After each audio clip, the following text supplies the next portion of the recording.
Hello, everyone. Welcome back for what's bound to be another hopefully interesting conversation. I think it will be, and I think our guest will agree. So, today I have Renee Fitton on. She's a registered dietitian and a leader in the world of nutrition, healthcare, education, and fasting, which we're going to discuss today. I'm sure people want to know about fasting. It's a real hot topic now, right, Renee? Absolutely. So she's Director of Education and Healthcare Sales at Prolon, and she's going to fill us in on all things fasting, including Prolon, but also some of the cutting edge research they've been coming across lately and where we might benefit from that on our own health journey. So, Renee, thank you for joining us. Thank you so much for having me, and thank you for that beautiful introduction. I am so excited to sink our teeth into a lot of this cutting edge stuff because I think we've been hearing about fasting a lot, but there's still a lot of confusion. There's still a lot of misinformation around it, and there's so much new information that is also coming up that's so important for us to tap into and not just, assume that we already know. Mm. I had mentioned to you before we started recording that I started in the health industry many months ago. It was back in 2008, and that was during my own health journey. And part of my own health journey, upon reflection now, was a form of fasting. Like I didn't know it back then, because back in 2006, 2008, we weren't really speaking about fasting. But now when I reflect, I'm like, well, I suppose I was implementing it on some level. And in the end, I managed to lose 165 pounds, which helps to speak for, I'm not going to say it was wholly fasting, like there was a combination of everything, but there was definitely an added benefit there to that.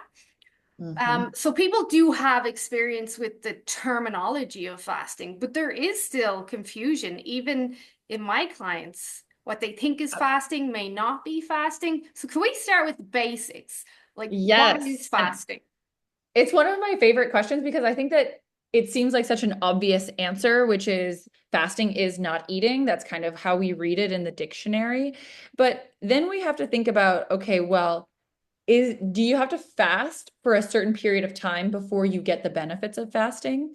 What can you include in your diet while you're fasting? Can you have water? Can you have bone broth? Can you have tea? Then there's all of a sudden it starts getting a little complicated once we really start peeling back the layers.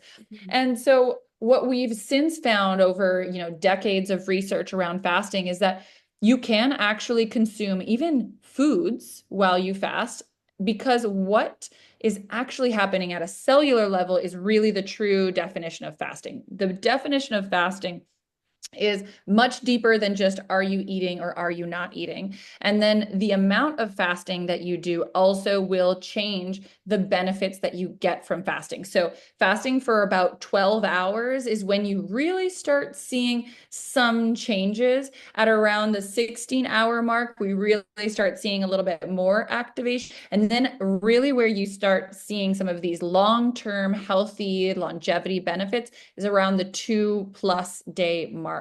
So around that day 3. So we can kind of unpack all of those different kinds of fasts. We can unpack fasting with and without food. We can go into all of that. But I think really when we talk about the definition of fasting, it's far more complicated and there's far more types of fasting than we might originally assume.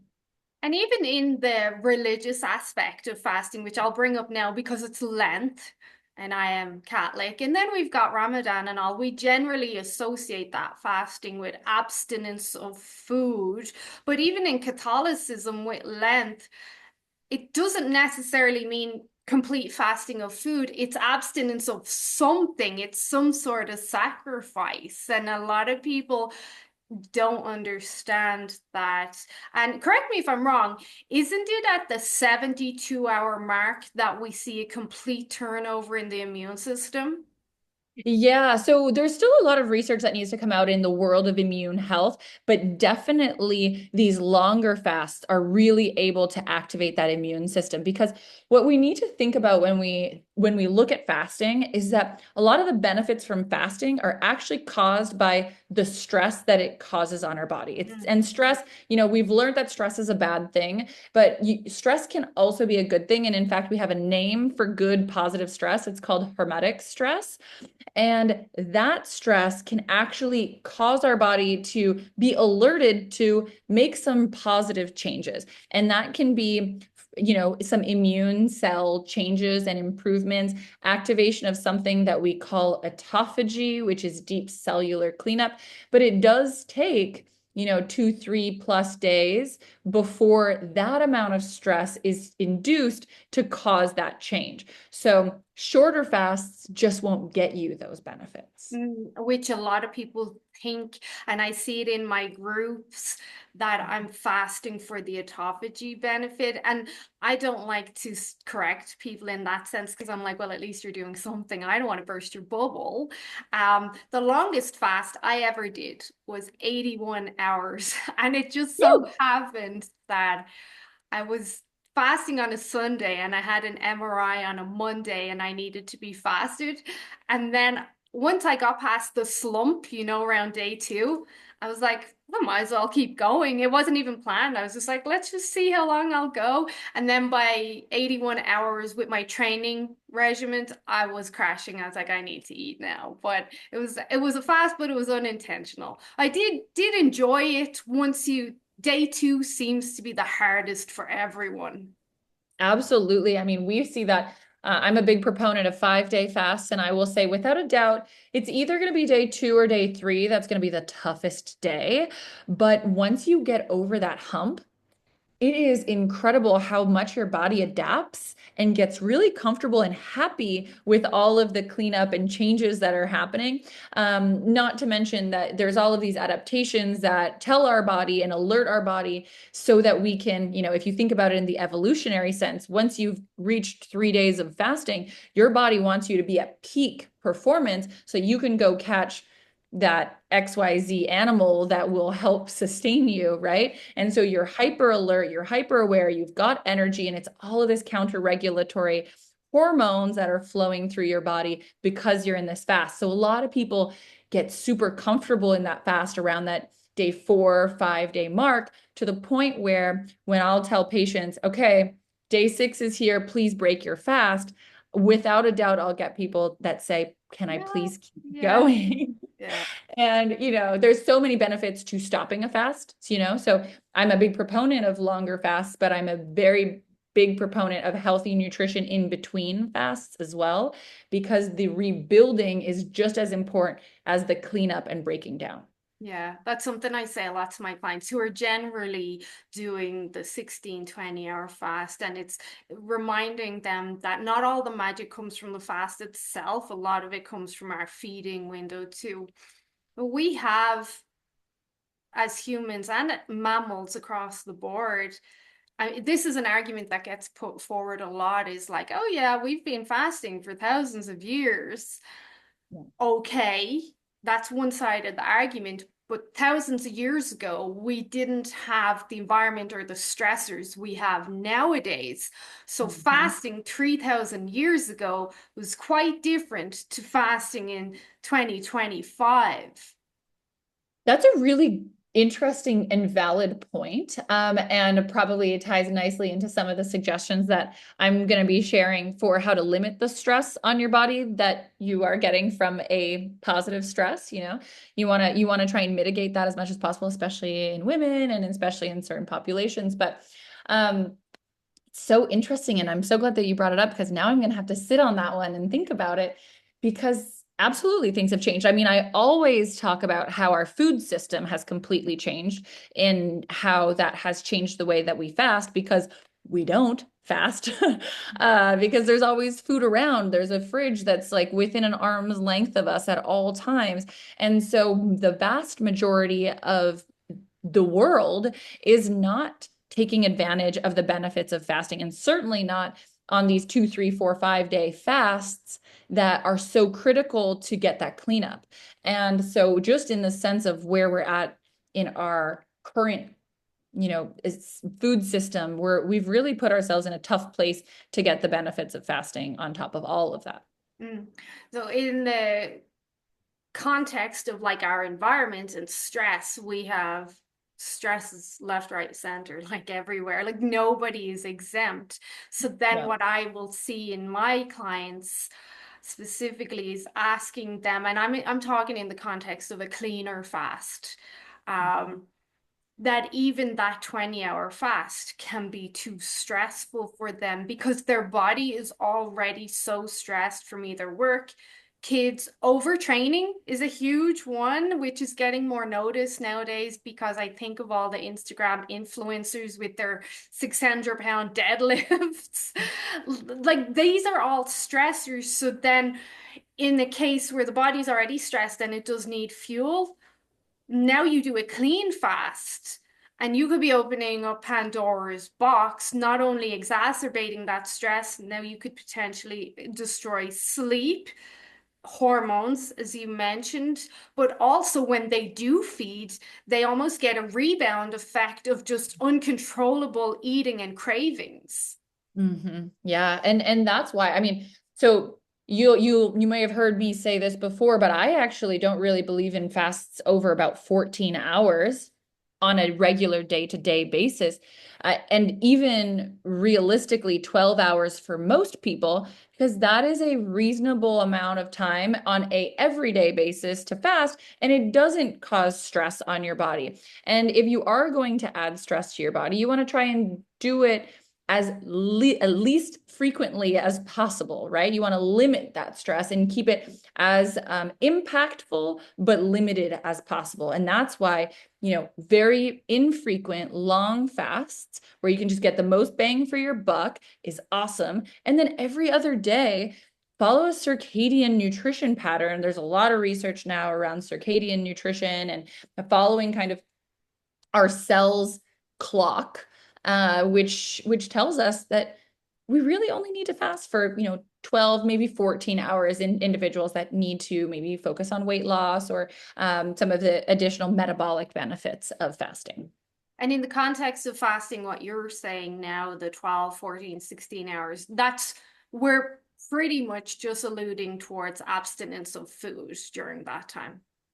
There's some tips and tricks on how you can add some things. I mean, I'm a big fan of fasting bars and fasting shakes that can help you reach that window while, limiting hunger, limiting some of the impact while still getting the benefits of those shorter fasts, which we were talking a little bit about, oh, you don't get all these wonderful benefits with short fasts that you do with long ones, but you still get some benefits. I don't want to, poo-poo everything about a shorter fast because you still get some fat burning. The moment you get rid of all of the sugar that is stored in your body will switch to burning fat for fuel. So that's really good for weight loss. It's also really beneficial to help your body learn how to be metabolically flexible, switching fuel sources, which is just a good, healthy habit. Not to mention, it can support insulin sensitivity so that you're better at managing your blood sugar levels. So all of those things can be beneficial with those shorter fasts, and worth noting and giving some kudos to, and why when I do make recommendations on everyday fasting, I still want people to reach a 12 up to 14-hour window, which, believe it or not, most people are not doing. And especially if we consider an everyday situation, like maybe somebody's going to sneak in a couple 12 to 14-hour fasts a couple days a week, but then the weekend hits and they're eating almost all the time, even like late into the evening. And then they wonder why they have so many health issues or they're not getting Yeah. results in the gym. This is like a huge consideration. I'll be honest, one of the main reasons I will do so our 12 to 16-hour fast during the week is to really help optimize sleep is a big thing. And there's so much controversy. Maybe we can discuss that. But then if a client is doing a longer fast, The primary reason I'm doing it, apart from the other benefits, so the primary reason I do it is to reduce inflammation, specifically gastric inflammation. Because in my clients and followers, like that inflammation is the biggest thing, and a lot of it stems from the gut. So I want to at least just, as I say, give your gut a break. Just let it do its own thing, clean up, reduce the inflammation. And that alone even makes a huge improvement in mental health issues. Yeah, well, absolutely. I mean, you touched on so many important parts. Like, absolutely, gut-brain connection is a thing. It is a very real thing. The health of our microbiome and of our gut is tied to our mental health, our brain health. All of that is absolutely tied. And we are just now starting to really unravel how deeply they are tied and how much there is there. But we know that there's a connection there. Yeah. Um, so gut health is critical. I would say, in terms of fasting and gut health, there needs to be more research being done here, but I've seen some really cool studies on improvement of specific bacteria like lacto and bifidobacteria with fasting. We see that right now. The study that I was looking at was a mice model study, so we always are like, we'll take that one for what it's worth for now, but. Uh, Really, really good early research on gut health. There's even some studies with fasting mimicking, which we can get to in a bit, but with fasting mimicking on IBD and more serious gut health issues, where we're getting into some of the autoimmune factors there too. But lots of opportunity for fasting to support gut health, but we really do need more research there, and that's inevitably going to come because, now that we're appreciating the reset that fasting gives your body, Hmm. the applications to that reset are immense. Yeah, for sure. And that's a term I use a lot. Like if a client's fasting like on a Sunday or post refeed, just really trying to remind them that this is a reset for your body. I have diverticulosis, and usually it's under control, but being an IBD in itself, it is inflammation is the underlying condition there. Like when I get a flare, I know it's inflamed, so I'm going to give my guts a break. And regardless of what aspects we want to look at with gut health and mental health, like whether if we want to get into the bacteria or the hormonal aspect, we know for sure that if you have inflammation in your gut, you are going to have mental health issues. And that's where I Mhm. think, again, as much as there's loads of benefits for fasting, that's probably one of the most invaluable, because if you can get your mental health in line, well, of course, everything else is going to be easier. You're going to make better nutrition choice. You're going to go for that walk and so on and so on. So like that would be hands down my favorite reason for fasting is the inflammation. Yeah, and I want to touch on a couple of those things, one being inflammation and the other one being behavioral health and mental health. I'll touch on the mental health piece first because I think it's quicker. But we had a study in fasting mimicking again with depression, and we were able to show that cycles of the fasting mimicking diet that were done were even more impactful than healthy nutrition alone. We know healthy nutrition is also going to help mental health, again, because of this very strong tie between our body's health and our mental health. But even beyond that, with fasting mimicking, that was seen, and that was a human trial there. So cool stuff happening in that space.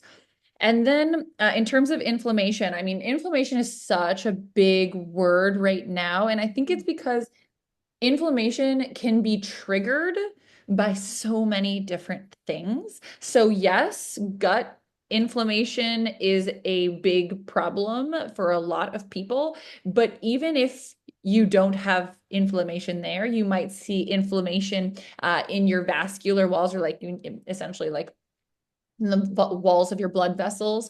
You might see inflammation in your muscles, in your joints. I mean, there's inflammation that really can appear all over the place. And really, what inflammation means is just this reaction to a stressor to your body, and your body trying to say, hey, no, stop.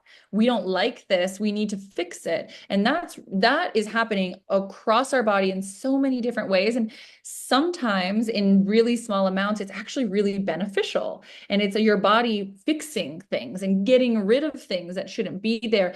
But in so many cases, and unfortunately, probably more often than not, the inflammation is persistent and long term.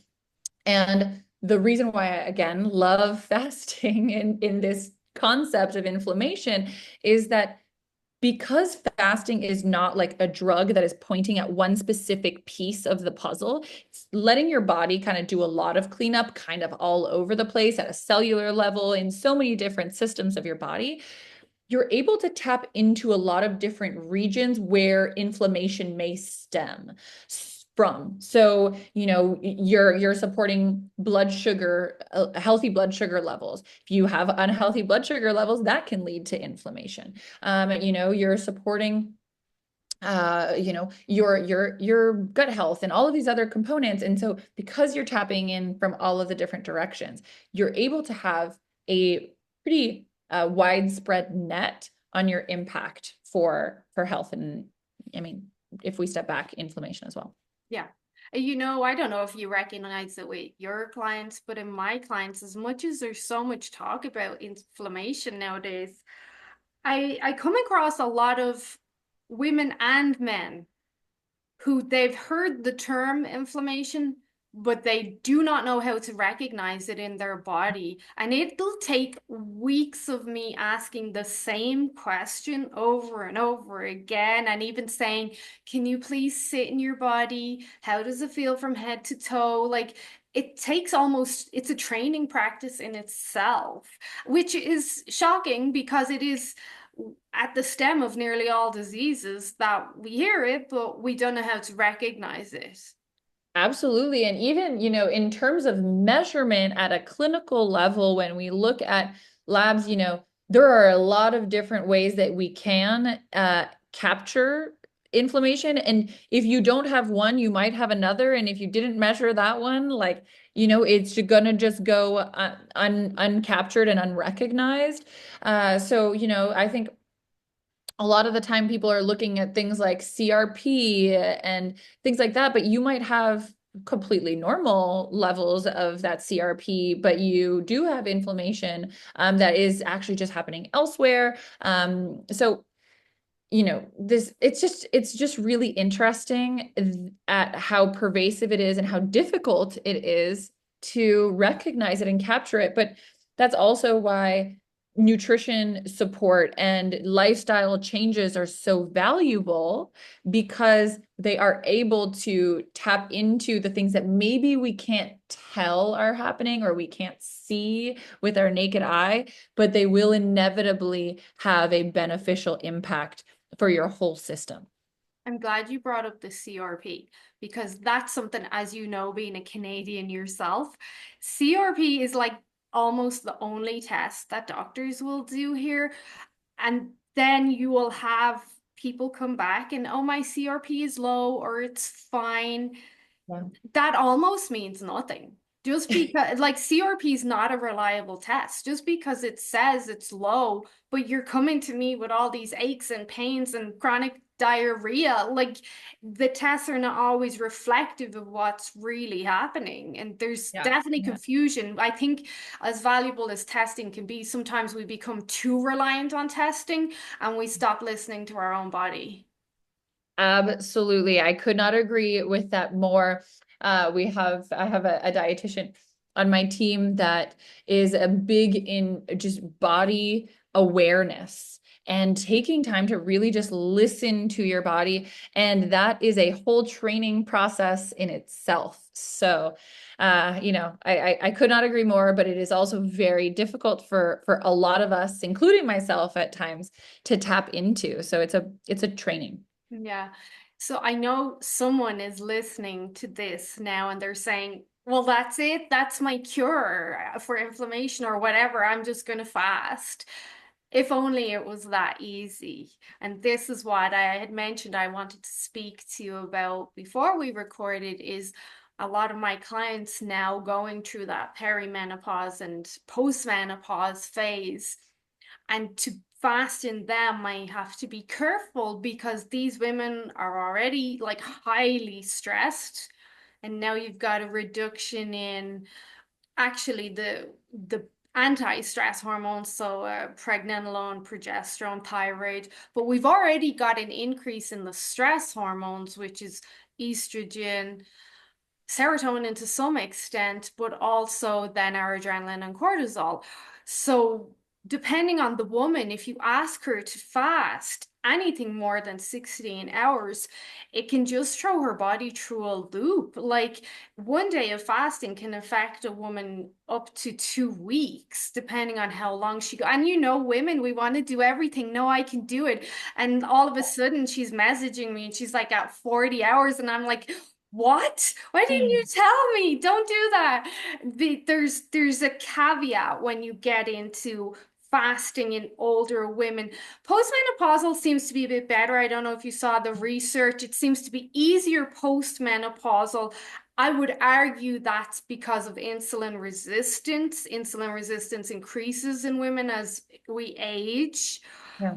So that's probably where that's beneficial. And I mean, there's a lot to be considered. You think about people's Yeah, I mean, I would lifestyle. argue that it's also because they are now, once you are postmenopausal, you don't have the fluctuations in estrogen and progesterone, and therefore you become, more of this stable sex hormone level, which kind of has more of this resemblance to what we would see in men with this more stable level over time.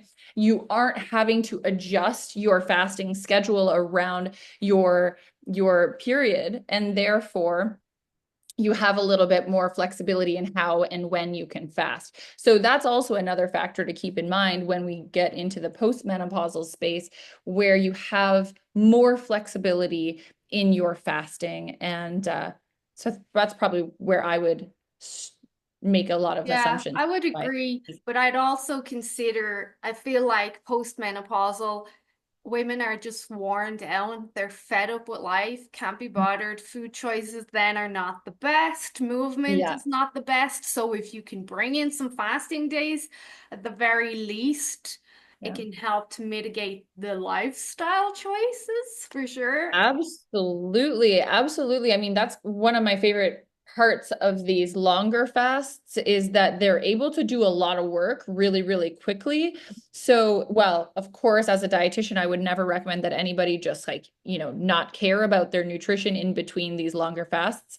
What we've seen in a lot of the studies is that these 5-day programs done periodically, maybe quarterly or so, can do a lot of cleanup and if those periodic fasts can do a lot of cleanup from the one before, or anything that has kind of got out of whack since the last fast can be essentially erased. So some great ways to support despite not being perfect all the time, because who the heck is going to be perfect all the time?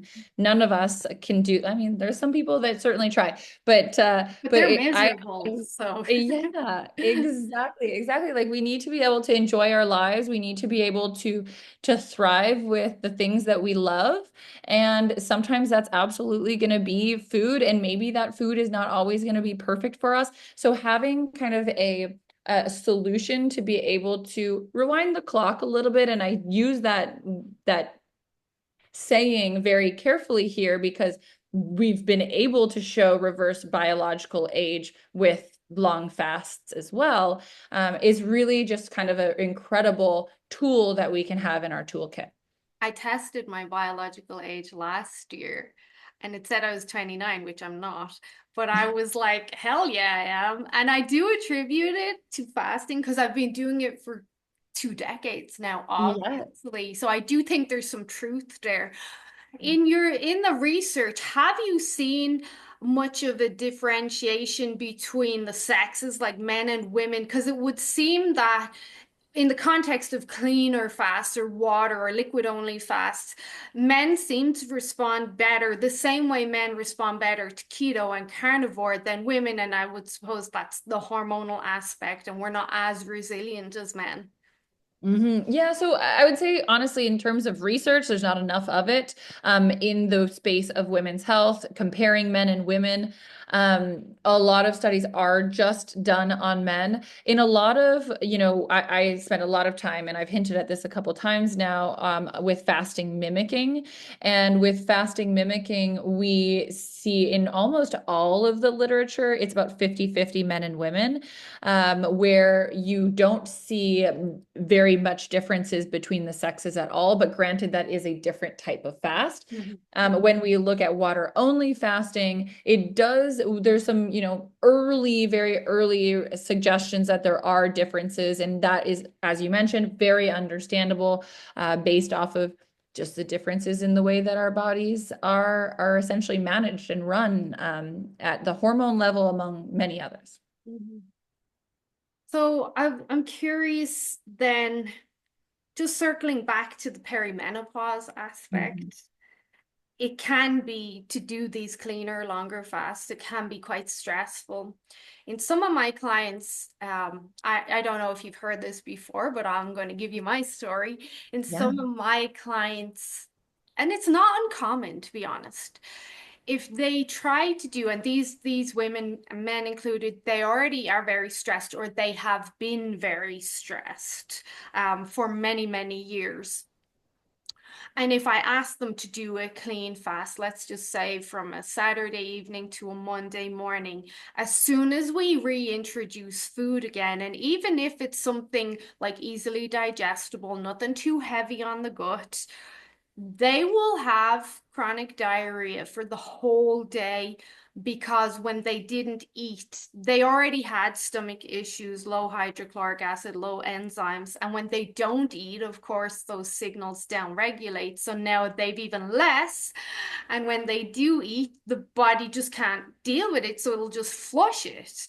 So in Mhm. those instances, I'll do some sort of a mono fast or a mono diet with them. I found apples to be very helpful. If they're still fasting, but they're having maybe 3 or 4 apples across the day to keep the enzymes and hydrochloric acid stimulated, then when they do introduce their proper diet on a Monday, we don't get that reaction. We don't get diarrhea. And that just speaks volumes, in my opinion, for how stressful it can be in a body that's already very stressed, which is a lot of us at this stage. Mhm.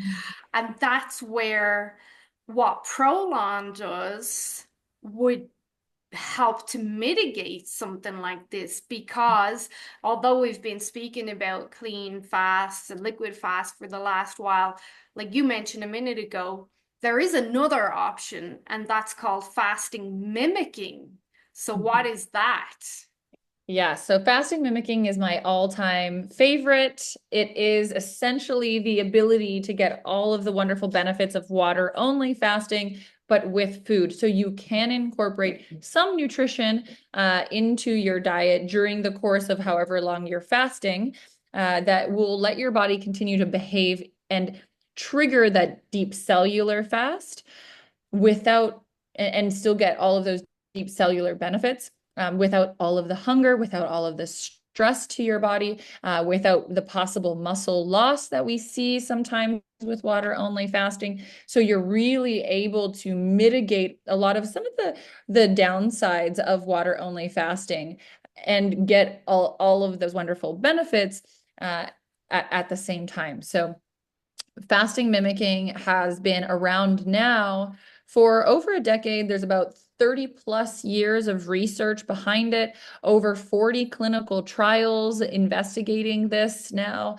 It is really such an incredible tool that is being leveraged now. We have, think about over 30 different research partners. We're talking Yale, Mayo Clinic, Harvard, USC, some of the biggest research institutions that are leveraging this in care and in research to continue to see its opportunities. So, I always like to add that in at the end, because once I tell people that you can fast with food, they're like, absolutely not. That's not real. That doesn't make any sense.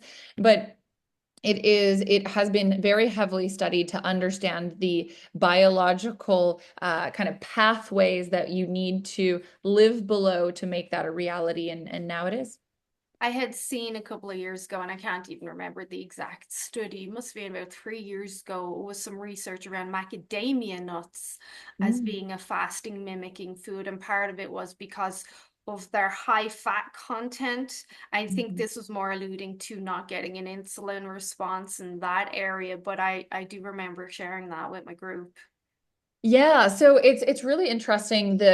So I hesitate to say fasting mimicking foods because it's like too much of anything is eventually going to trigger it, right? And so it's the type of food, the specific nutrients, and in the specific amounts. So yes, macadamia nuts, you'll actually see them used in the Prolon kits, which are essentially a fasting mimicking diet pre-made for you. You don't have to think, you don't have to do anything, you don't have to meal prep. Everything is already designed and delivered to your door. So in there, you will see macadamia nuts used. And as you mentioned, yes, they are they're healthy fats. They're plant-based. So one of the biggest there's two major triggers that will kick you out of a fast. There are more than these two, but these are the two big ones. And that's going to be amino acids, especially aka the building blocks of protein, especially from animal proteins. And then also simple sugars. So we're talking refined sugars and things like that.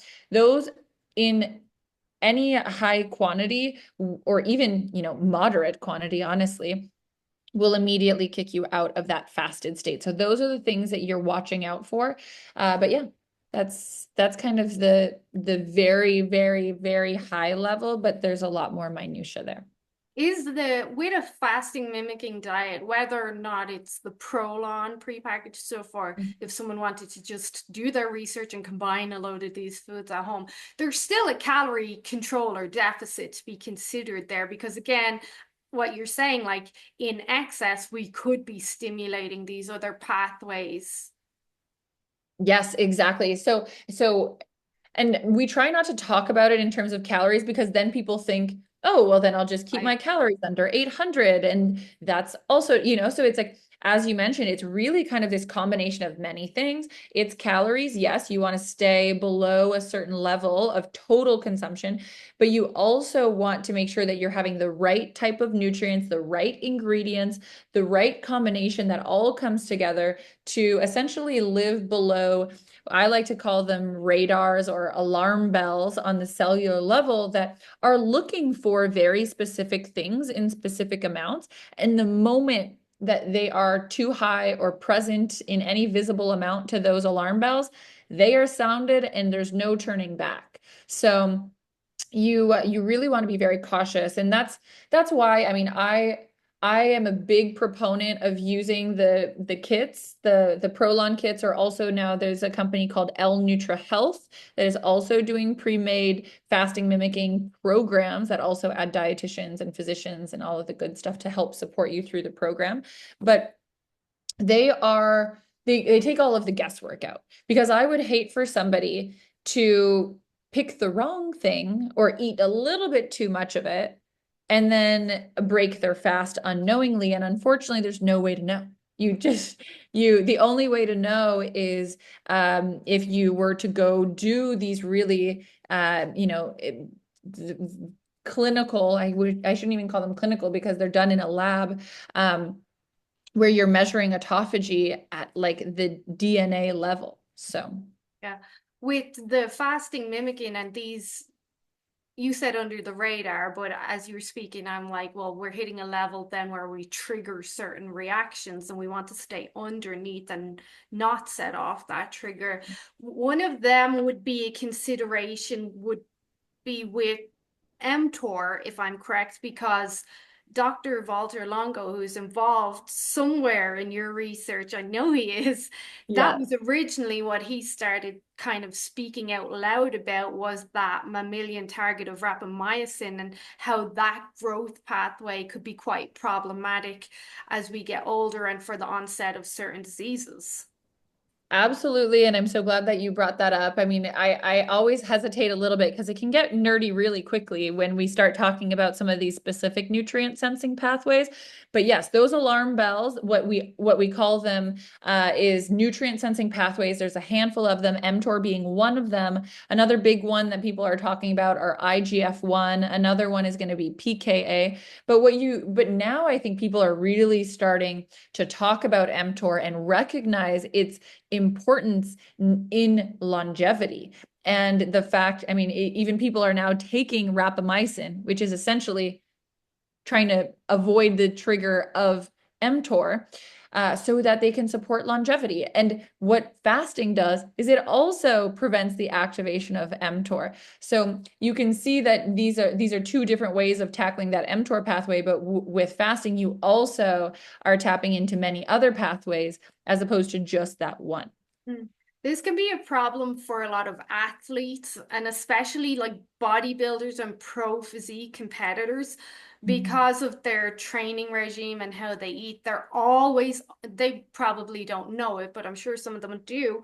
Always stimulating the growth factors and the mTOR because it primarily usually is a high protein diet, higher carbs, and then they're taking the amino acids. So always stimulating mTOR on some level. And I would fall into this category. I've been doing bodybuilding forever and I know how to grow as well. I'm also estrogen dominant, so I'm extra sensitive to growth. So then adding in a fasting day for me is one way to 5 days of the week I'm in my growth phase, and then one day of the week I'm suppressing the mTOR. And if I really struggle, I'll be honest, I might have a little bit of dark chocolate. But again, plant-based and keeping that signal really low. But that's something that's overlooked because back to what we were saying about the influencers, Instagram influencers earlier, there's a whole movement now around especially younger women wanting to get in shape and be muscular and do the huge squats and deadlifts, which is great, but they are not aware, especially women with the estrogen, that we may be over signaling Yeah. mTOR in that aspect. So in that aspect, doing some, for lack of a better word, we'll just call it smart fasting is a Yeah. good idea. Yes, absolutely. And I will say to any athletes out there, I think most athletes are now recognizing the importance of off season and some of these breaks to your body and like letting your body, just have a small break, at least periodically, even if it's just once annually, and pair that with a 5-day fast. Take that opportunity to do the repair and cleanup. I mean, when my recommendation for almost everybody, and that I will, I'm happy to give the caveats on people where I don't know if this is the best number of times to fast, but for most people, we want them to fast only about 3 times a year, these long 5-day fasts, which is not very often. That is very manageable. And even if you were just to do one, that's better than none. And so I really like the concept of planning your fasts around your off season or planning your fasts around these short breaks, and especially doing the fasting mimicking because they're muscle protective. So you're not going to risk, setting yourself back by any means. If anything, you're setting yourself forward and you're letting your body get that better biological age. You're letting it clean up a little bit. And without fail, we see people coming back into their workouts and back into their exercise feeling stronger and better and cleaner than ever. Well, if you're doing it in the off season, then you're optimizing for recovery as well. And Mhm. recovery is so important if you want to come back stronger and better.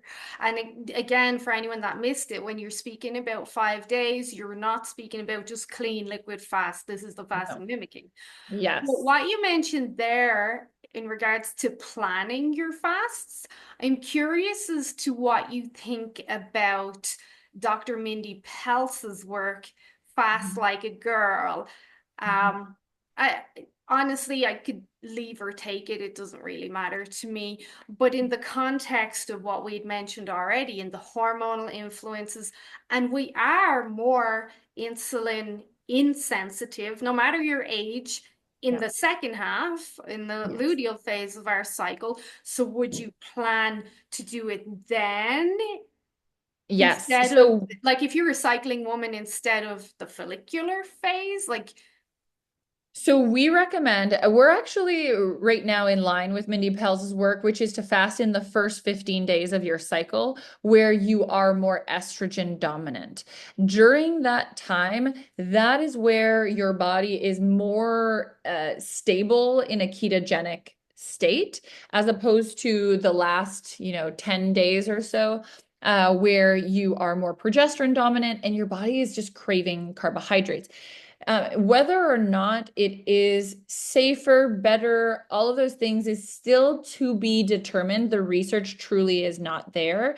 But we do know that, as you mentioned, there is a little bit more of this comfortability at bare minimum that we see when you're fasting from day 0 to approximately day 12, 15-ish. So, I have a lot we run very big group fasts, hundreds of people at a time. And without fail, I'll get a couple people that say, "Oh no, I just started my period. I guess I shouldn't fast." And I'm like, "No, this is actually how lucky. This is perfect. This is a great time to fast. Your body is really probably the best set up to have a comfortable fast. Now, if that just doesn't seem like your jam, then just wait until maybe day 5, and that is a great day to fast. So, I think there's obviously individuality. Some of us feel great as soon as we have a bleed. It's just like a release, but some women still feel horrible during the bleed. And I suppose there's arguments to be made on both sides. So in the first half of your cycle, where we are more estrogen dominant, we're more resilient to stress. So if the mimicking diet is stressor for some women, they can handle it better in the first. And then in the context of me considering some of my clients and they're looking for weight loss and really just working on a week to week basis, I'm sure you know what it is. If you can have one good week, you're praying for a second good week, and please just yeah. keep this going regardless of where you are in your cycle. So then, because we're more insulin insensitive in the second half of the cycle, at that stage, as much as we should have more carbs, I'm trying to control carbs because I have to think of what my client wants. But then maybe I'm also doing less stressful exercise. So I'm trying to balance that instead of doing more carbs and more exercise, trying to keep them both low. And then I'd probably do the fasting mimicking diet with some of my clients in that aspect because it just helps to, some women, they just need these bright lines. Just tell Yeah. me what to do and I'll stick to it. If they get too much flexibility, God knows what's going to happen. So there's arguments to be made on both sides of it. Exactly. And I think it's worth noting that the research that has been done on fasting mimicking has had women, perimenopausal, postmenopausal, during follicular, during luteal, really across the board. And we haven't seen any noticeable differences in results or, any statistical significant differences there. So, that could be worth noting, but there needs to be more research and specific research done on that question. So, when is it better to fast? Well, let's have women fast during their luteal phase. Let's have women fast during their follicular phase. And let's do it with specifically fasting mimicking. Let's do it specifically with water only fasting. Let's do it with daily intermittent. Let's do it with prolonged. Those are all different questions. And realistically, those are probably all different studies. So we gotta unfortunately sit and wait for that to happen. To any of my researchers out there, if you're hearing this, please do that research. We desperately want it. I talk about it on pretty much every podcast. So you'd be very well appreciated to do that research now. But for now, I think it's also, I mean, we'll bring it back to listening to your body, right? If you have you if you want to try fasting in both phases, take notes, write a journal, write how you feel, and compare those two instances. And your body will tell you when you feel better, when it is more comfortable for you. And that can also be a really powerful tool. I think and you can correct me if I'm wrong, but I would assume that you see like flat results across the board and in your research now because it is mimicking, because it does have calories, because it's not as stressful, again, because it does have some calories. So it's not making too much of a difference where and when you do it, unless you're optimizing for recovery, like in your off season. Absolutely, absolutely. I mean, fasting mimicking really does take a lot of the burden of water only fasting. At least it minimizes it drastically. We also look at things that are so critical in perimenopausal women is muscle protection, bone protection. These are things that once we start noticing some of these changes in our hormones, a lot of other cascades of things are going to start happening too. We start losing bone faster, we start losing muscle faster. All of those things can start compounding, and we need to make sure that the tools that we're adding are not making those worse. And unfortunately, there are diets and diets that might be recommended, especially for weight loss, that also becomes harder during this period, that are maybe providing weight loss, but not the right kind. They're the types of weight loss where you are tapping in to your muscle, and God forbid you're seeing more leaching from your bones. And this is really not what we want in this time. We really want tools that are going to protect, give us, yes, the weight loss that we're looking for, but protect the muscle, protect the bones. And consistently, we're seeing that with fasting mimicking specifically during these protocols. Yeah, because that all circles back to stress. You're not stressing the body because you've calories, therefore, there's a less likelihood of catabolism going to happen. Yeah. Yeah. Well, Renee, this has been fantastic. I hope I didn't hit you with too many curveballs. I tend to No, not it's have great. question lists. I just listen and see what I want to ask. No, this was so fun. And I'm so grateful for all of the questions. And I'm sure the audience listening is going to only have more. I'm happy to come back. I'm happy to have them connect with me on social. I'm always happy to answer. And if they have questions about Prolon, they can check that out at prolonlife.com. They can see more about that there. I did mention another one. It's l-nutrahealth.com. That is more for patients looking for metabolic support, type 2 diabetes support. There's a little bit more support through those programs too. And I think you're going to be sharing some discount links so that they can try it at a better price too. So I think I'll let you share where they can find that. Yes, thank you for that. But what's the social media handles? It's Prolon on Instagram. Prolon on Instagram. I think it's L-Nutra on Instagram, and Fitton Nutrition. That is my last name, Fitton Nutrition on Instagram. Great. I'm going to follow you and you got to follow me back. It, absolutely. And It if is people, do you you and me, have sister. a resource or somewhere we can direct people if they want to know specifically the research around fasting mimicking and the different foods that would fall into that category? Couple of great resources. One is going to be Dr. Walter Longo's book. So Dr. Walter Longo is also the original founder of Prolon and of course the fasting mimicking diet. His book is called The Longevity Diet. You can find it anywhere books are sold, including Audible, et cetera, et cetera. It's a great resource, and it does talk a little bit. There's like maybe one page about some guidance if you did want to try exploring that on your own. Otherwise, I would also recommend going to prolonlife.com. At the very top, there is a tab, I believe it's called Science, and there's a drop down for research, and it'll show you all of the literature there too. There's some really great blogs, some education. If you're not big into reading articles, you can go that direction, and it kind of breaks down some of that there too. So plenty of resources for you. Yeah, a lot of people not into reading now. That's why podcasts are so popular. I almost think Exactly. people have forgotten now to read. Well, exactly. And now also with ChatGPT, like could throw pretty much anything in there and be like, summarize it for me in 2 paragraphs. And unfortunately, in the world of research, that's very dangerous. Mm. But it is happening. It is. Well, Renee, thank you. I don't want to take you away from too much of your day. I'm sure you've got loads of sun to enjoy in Florida. Thanks. Yeah, exactly. It's a beautiful sunny day as always. No, I'm originally Canadian, as we were discussing earlier, so I have had my lifetime fair share of bad, not so sunny days. Yeah, you've paid your dues, as we say now. Exactly. Well, thanks, Renee. This has been fun.